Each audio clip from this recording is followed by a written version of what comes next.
저희 부부는 시아버님 때부터 이어온 가업으로 과일 가게를 운영하고 있습니다. 동네 과일 가게지만 옆 동네에서도 살아올 정도로 규모도 크고 거래처도 많은 나름의 사업체죠. 그런 가게 장사를 큰아들이 어릴 때부터 옆에서 보고 배워온 덕인지 어린 나이부터 영업이나 장사 수완이 좋아 가업을 이어받아 운영하고 있었습니다. 그래서 자연스레 애들 아빠는 큰아들에게 더 집중하는 경향이 있었어요. 둘이 무엇을 하든 큰아들이 한 것에만 관심을 뒀었죠. 그런 남편은 본인이 의도하진 않았겠지만 작은아들이 상을 받아오는 것보다 큰아들이 과일 하나 판 것을 더 칭찬하고 선물이나 외식 같은 것도 주로 큰아들이 좋아하는 것 위주로 생각하고 행하는 사람이었어요. 작은아들은 장사 쪽엔 관심이 없지만 워낙 머리가 좋아 공부를 곧잘 했어요. 애아빠가 큰아들에게만 관심을 쏟느라 비교적 방치가 되어 다른 애들 한다던 과외 하나 안 시켜줬어도 스스로 공부에 늘 전교 1, 2등을 놓치지 않았고 경시대회만 나갔다 하면 좋은 과외를 받는 친구들 사이에서 수상을 해와 저의 자랑이 되었답니다. 하지만 애아빠는 큰아들이 우선순위라 늘 큰아들만 챙겼어요. 같은 아들인데 왜 너무 대놓고 차별하는 것 아니냐며 동네 아줌마들이 작은아들이 지나갈 때마다 안쓰러워할 정도였죠. 남편도 본인이 정도가 심하다는 것을 알고는 있었지만 아버지가 물려준 가게에 애정이 커 그 사실을 계속해서 못 본 척 그저 넘어갈 뿐이었습니다. 엄마, 나 용돈 좀 더 올려줄 수 있어? 요즘 계속 성적도 좋은데 다른 거 하려는 게 아니라 참고서 좀 사고 싶어서. 다른 성적 좋은 애들은 참고서 보고 하던데 난 교과서만 보니까 뒤처지고 있는 것 같아서 불안해. 알겠어. 엄마가 아빠한테 말해서 올려달라 할게. 우리 아들 공부하느냐고 안 힘들어? 요즘 뭐 힘든 건 없어? 공부는 안 힘들어. 괜찮아. 근데 아빠가 형만 용돈 올려주고 그럴 땐 좀 속상해. 나는 용돈 올려달라고 말해도 잘 듣지도 않으면서. 아빠가 형 용돈 또 올려줬어? 아빠가 형한테 비밀이라고 한 것 같은데 난 다 들었어. 나는 아빠 장사하는데 도움 못 되니까 형만 좋아하는 건 이해하는데 그래도 속상한 건 나도 어쩔 수 없어. 아이고, 우리 아들 속상했겠네. 엄마는 몰랐네. 미안해. 엄마가 아빠한테 말해볼게. 알겠지? 고마워 엄마. 근데 나 진짜 힘들진 않으니까 너무 걱정하지 마. 정말 참고서가 필요해서 그래. 알겠어. 우리 착한 아들, 밥 뭐 먹고 싶은 거 있어? 오늘은 엄마가 우리 막내 먹고 싶은 걸로 해줄게.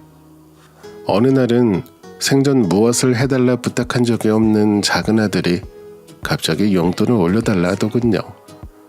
그러더니 덧붙이는 말로 형과 자기 자신을 차별하는 아빠에 대한 서운함을 드러냈습니다.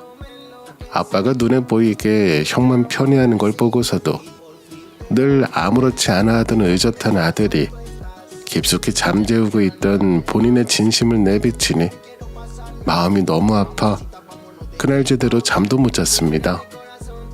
아들이 형과 본인의 차별을 느끼고 있었다고 속상하다 하는데 막아주지 못해 그런 기분을 겪게 해 미안해지더군요.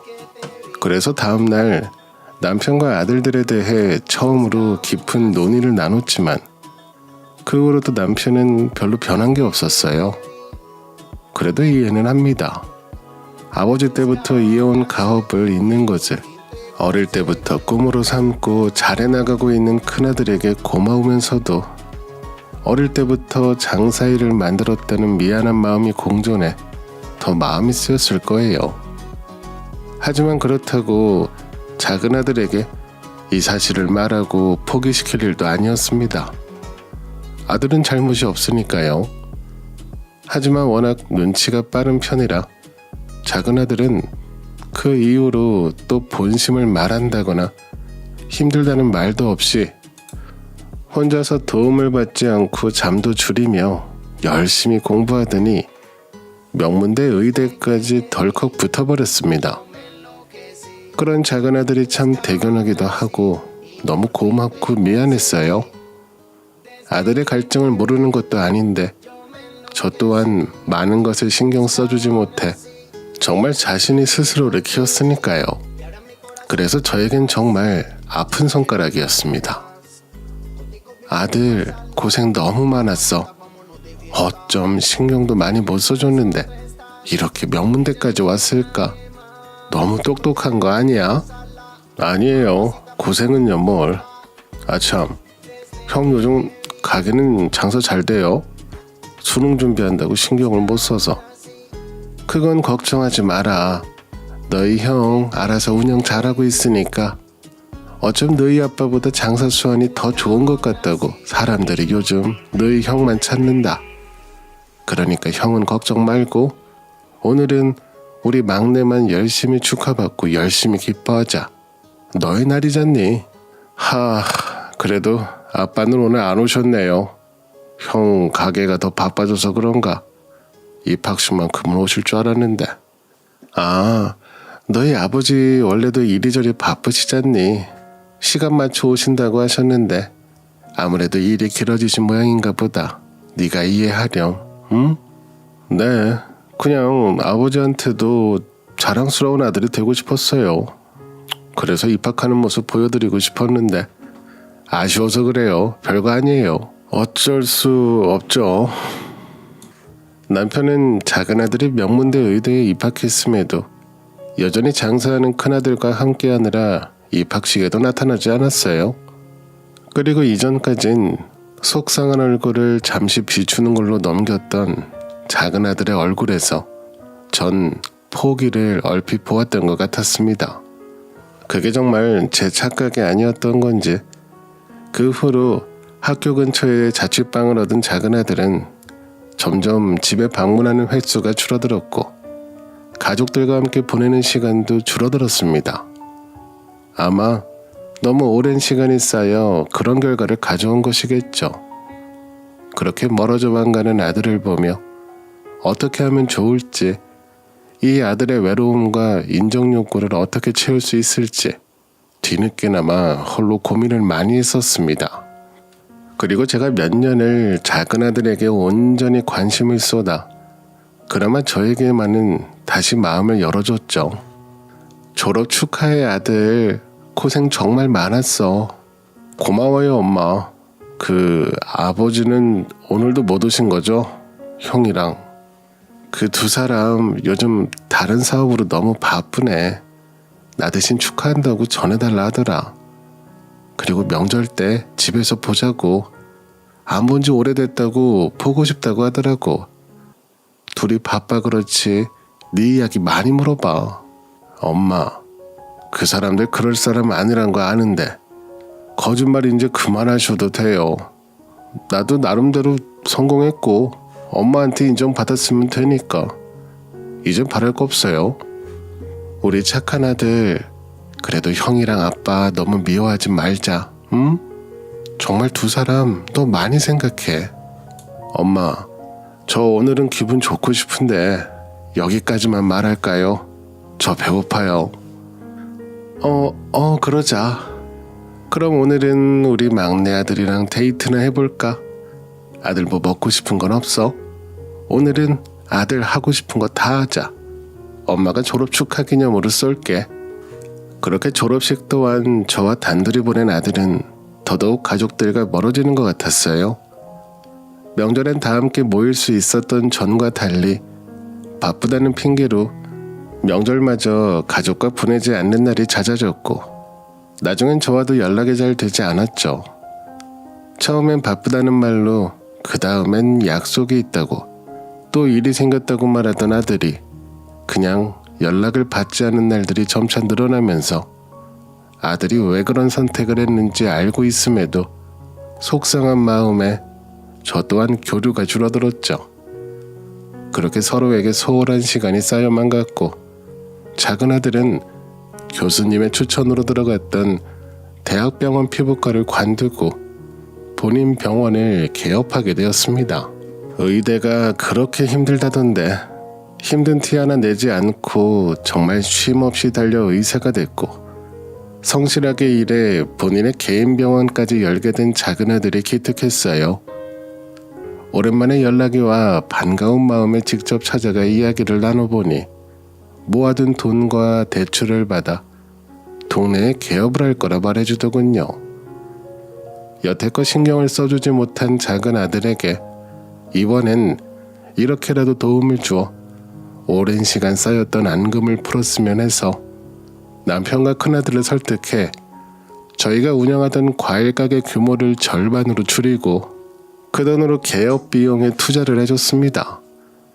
저희 지역에서는 좀 큰 규모의 피부과라 사람들도 많이 올 것 같았고 성실한 아들이라 공부도 열심히 해왔던 것도 알았기에 밀어주면 더욱 잘하리라는 것을 우리 가족은 믿어 의심치 않았어요. 그리고는 당연하게도 입소문이 날 정도로 진료와 치료 서비스가 좋은 병원으로 동네에 자리 잡았습니다. 금이 환영이었죠. 애들 아빠도 그제야 작은 아들에게 시선을 돌리더라고요. 동네에 입지가 좋았던 큰아들에게 가려져 존재가 희미했던 작은 아들이 과일 가게 둘째로 기억되었으니 당연한 결과였습니다. 그렇게 작은 아들은 지역에서 유명세를 타며 옆 동네에서도 찾아오는 환자가 생길 만큼 자리를 잡아갔습니다. 하지만 동네로 돌아왔어도 작은 아들은 집으로 돌아오진 않았어요. 여전히 바쁘다는 말로 가족들과 시간을 보내거나 하진 않았죠. 이젠 정말 혼자 사는 것에 익숙해 틈이 없어 보였습니다. 그렇게 또 가족 간의 간격을 좁히지 못한 채 아들이 결혼할 나이가 됐을 때 주변에서 선자리가 들어오기 시작했어요. 가족에게 마음을 열지 않는 아들이 결혼을 하면 좀 나아지지 않을까 싶어 고르고 골라 따뜻해 보이는 사람들을 만나보라고 권유도 해봤죠. 하지만 아들은 관심조차 두지 않았어요. 아니 자기, 작은 아들이 그렇게 잘났는데 그렇게 혼자 둘 거야? 첫째는 빨리 결혼시켰잖아. 애가 관심이 없다잖아. 난 애 싫다는데 억지로 결혼시킬 생각 없어. 안 그래도 바쁘고 고생하는데 시간 나고 좋은 사람 있을 때 알아서 하겠지. 둘째한텐 뭘 강요하고 싶지 않아. 하겠다는 거 지지만 해주고 싶어. 에이그, 그러다 노총각 되는 거 몰라? 내가 좋은 여자 소개시켜 준다니까. 아이고 됐다니까 그래. 우리 아들은 항상 본인이 알아서 잘 해결했어. 그러니까 그만. 그렇게 무수한 선 제안에도 결혼 생각이 없어 보이던 작은 아들이 어느 날 갑자기 결혼하겠다며 여자를 데려왔어요. 전혀 티조차도 내지 않고 연애한다는 소문조차 나지 않았던 아들이라 많이 놀랐죠. 가족들과 교류를 자주 하고 지내진 않았어도 크지 않은 동네라 모를 수 없다고 생각했거든요. 병원 사람들도 근속근무가 길어지면서 가끔 병원에 들른 저와 말을 나누다 보면 하나둘씩 작은 정보라도 흘렸지만 아들 연애에 관한 이야기가 없어 정말 아무도 안 만나고 이대로 혼자 살겠구나 싶은 순간에 딱 하고 나타난 며느리였습니다. 안녕하세요 어머님. 엄마 아빠 제가 결혼할 사람이에요.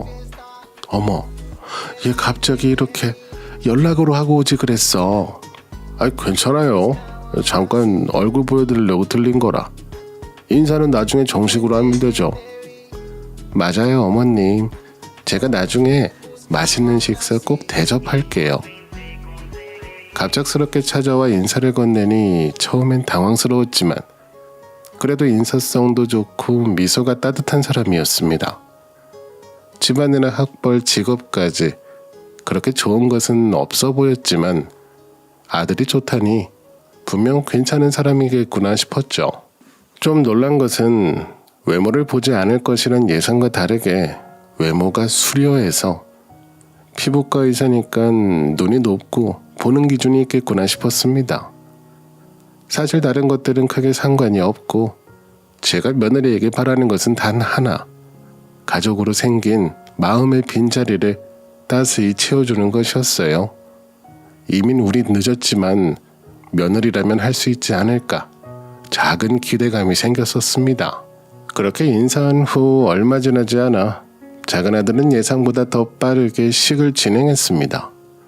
하지만 사돈되는 분들도 괜찮았고 무엇보다 애들들이 좋다는데 뭐가 더 필요할까 싶었어요. 아가, 우리는 가업을 이어가고 있다 보니까 애 아빠가 형을 더 챙겼단다. 그래서 난 우리가 둘째 마음에 큰 구멍을 만들었다고 생각해. 그러니까 내가 바라는 건 하나야. 우리 아들 마음에 난 구멍 좀 따뜻하게 감싸줬으면 해.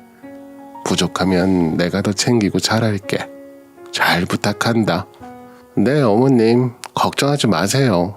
저희 서로 보듬으면서 사이좋게 살게요. 그렇게 저희는 가족이 됐고 꽤 오랜 시간을 아무 문제 없이 잘 지냈어요. 여전히 애 아빠는 큰아들을 더 챙겼지만 작은아들이 결혼하고 나서는 작은아들네도 전보단 챙기면서 이전에 있었던 틈을 메워가며 살아가고 있었죠. 규모가 더 커진 병원에 이제는 정말 바빠 자주 보진 못했지만 작은 아들네 부부도 문제없이 인꼬 부부로 불리며 잘 지내고 있는 것 같았어요. 늘 볼 때마다 사이좋은 모습만 보여주니깐 이대로라면 작은 아들에게 있는 애정의 공백도 잘 채워가고 있구나 생각했었죠. 무엇보다 아들이 정말 며느리를 사랑하는 것이 눈에 보였어요. 우리 아들이 저런 얼굴, 표정을 지을 수 있었구나. 새삼스러웠고 몇 년 만에 본 아들의 활짝 웃는 얼굴에 지켜보는 저 또한 행복했습니다. 그렇게 20년이 넘는 시간을 가족이라는 이름으로 가까워지며 함께 채워가는 법을 배우며 지내왔습니다. 그 사이에 손주도 생기고 가족들은 다시 명절 때마다 모이며 돈독해진 것 같았죠.